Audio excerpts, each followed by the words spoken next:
Section 1. Ted is narrating. My name is Ted, and my main claim to fame around here is that I've been here for over 2 years. Here is a distribution warehouse for a company I bet you've done business with. We're located in a city named Beloit, and it's pretty fast-paced. I ensure trucks get unloaded, loaded, and out of here. Since I work with trucks in truck bays, I like to brag that my office has windows, a joke I think is pretty funny. The bays are my windows. I say it all the time, leaning against Dock 12 like I own the place. Everyone on my team has heard it multiple times. My crew groans good-naturedly. My team was getting started one morning, at about 5:00 a.m. when I happened to be looking out one of my windows, and saw several black ICE vans quickly pulling up and blocking the exits. 5 black vans, fast and certain, sliding into place like they had rehearsed it. No sirens, no shouting, just there. ICE. My stomach dropped. One of my best workers, Hugo, was nearby, stacking pallets with his neat little rhythm. I grabbed his arm. "They are here," I whispered. "ICE. Outside, right now." He did not ask me to repeat it. His eyes widened, then tightened. A man who knows exactly what that means. We moved quick but careful, like men who knew the cameras were still watching. At receiving, I pulled open the cartons I had stacked against a curve in the wall yesterday. Due to the curve, there was a space big enough for a man to comfortably wait out the raid. Hugo slipped inside. Loretta saw what we were doing, instantly understood, and without a word she tossed her own lunch through the gap as we closed the cartons. From the outside, it looked like nothing but boxes. The officers came in. Black jackets, black boots.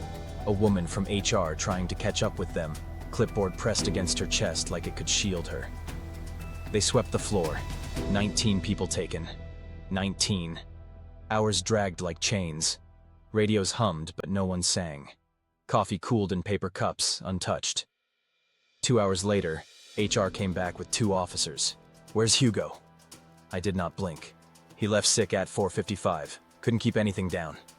One of the officers nodded. "Sure, we'll just have to send someone to his apartment."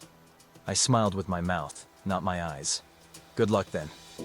They stayed until 6. By the time they left, there felt wrong. Empty spots on the line where people should have been.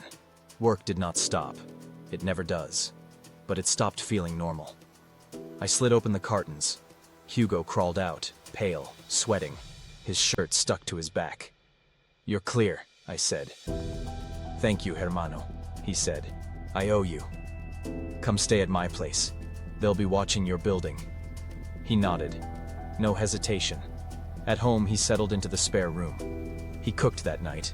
Rice with lime and garlic, good enough to taste like it was made at a restaurant. He cleaned the pan so carefully it shined like a mirror. We discussed the day's events while we ate. Hugo thanked me profusely for helping him out. We discussed the news of the ICE van that had slid into a utility pole and T-boned itself, which we thought was proof of the zeal of the IC agents. I was glad to help, but also deep down I almost felt compelled to help, and I wasn't sure where those feelings even came from. Section 2. Ted is narrating. Hugo stayed. At first it felt temporary, but soon it was not.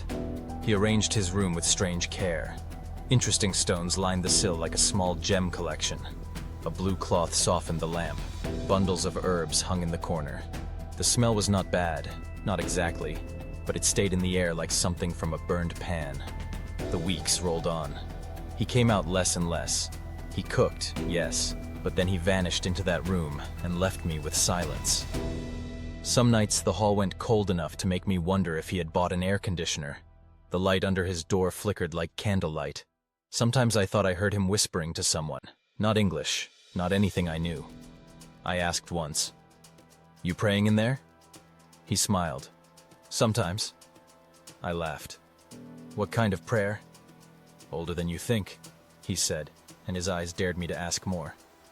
I did not then. But curiosity is a sickness. One Saturday he left for the store. His door did not latch. My hand was on the knob before I thought about it. I stepped inside. The air was heavy, damp, like a greenhouse. On the far side, a black painted cardboard box sat across from the bed. Its front was cut into 2 little doors. My hands opened one before I could stop them. Inside, stubby candles, herbs, and a statue. A stone figure with jade teeth and green eyes that gleamed like they were alive. Arms outstretched, not threatening, not begging, waiting. I leaned closer. The smell hit me, sudden, thick, like rain soaking through trees. A jungle floor, wet and endless. The hair on my arms stood up. Then my eyes picked up motion. The statue's head had been looking straight forward, but with a muted grinding noise, turned to stare directly at me. The statue's face was old, ancient, and cruel. It took a second for my brain to register what had happened, but as a wave of hot and humid air washed over me, reeking of the jungle floor, my arm jumped up on its own accord to close the cardboard door and rush out of the room. Minutes later, Hugo returned. He put some things in the kitchen and took the rest of his purchases to his room. He came out after about 30 seconds and walked over to me. He did not ask. He only looked at me and said, "Hermano, you can't go in my room." "Okay," I stammered. "Sorry, curiosity. It won't happen again." "Ted, you do not understand. You saw Quitlahuac, and he saw you." I tried to laugh. "Who?" His face was stone. "Quitlahuac, an old god. Not story, not legend. A god, a real one. It was he who I asked for help when ice came. I asked him to send you to me, and you came. I asked him to wreck the ice van on the telephone pole so my friends had time to run, and we saw that on the news. He listened. He made all this happen." My throat was dry. "What do I do?" "You need to bring him a sacrifice. He is insulted. You walked into his shrine uninitiated. A pig will do, clean, already dressed. Present it to him. If he accepts, he will forgive you." "A pig?" "Yes. Do this, and you will live." I nodded, though my mind burned with doubt. But I made a call. Cash, purchase. Easy. That night I carried the pig down the hall. The air was already colder. Candlelight leaked from the crack under his door. I knocked. Hugo opened it without a word. "Present it," he said. Section 3. Ted is narrating. The smell of rain and stone crushed me the moment I stepped inside. The statue waited, green eyes alive in the dark. Its arms stretched forward, patient. I held out the pig. My arms shook. The smell grew stronger, filling my lungs until I felt I was drowning. Unbelievably, the weight of the pig changed. Then it became weightless. Then it rose up above my arms and seemed to fling itself behind me, where it landed with a wet sound. I turned. It was sprawled on the floor, untouched. Then my ordeal began. My feet rose. My body moved toward the stone face. Its spittless eyes filled my vision. I saw my reflection in its eyes and something behind my reflection, floating out toward me, with purpose and malice. The mouth did not open. The voice did not speak. But I knew what was happening. I was being emptied. The scream caught inside me. The black closed in. And then there was nothing. Section 4. Hugo is narrating. He screamed, but not through his mouth. That is how I knew it was complete. When I opened my eyes, I stood at the mirror. Ted's face stared back. Not a trick, not a disguise. His skin, his hair, his eyes. My hand touched his cheek, and it was real. I spoke a word. It was his voice. Perfect. I smiled. The god shimmered before my eyes. I put on Ted's jacket. I walked out into the night air. The city did not notice. Tomorrow I will go to the warehouse.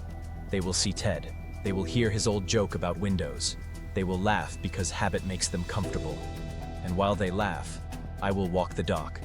I will watch the trucks. I will guide the boxes to the same customers, the same addresses, the same destinations. The god is patient.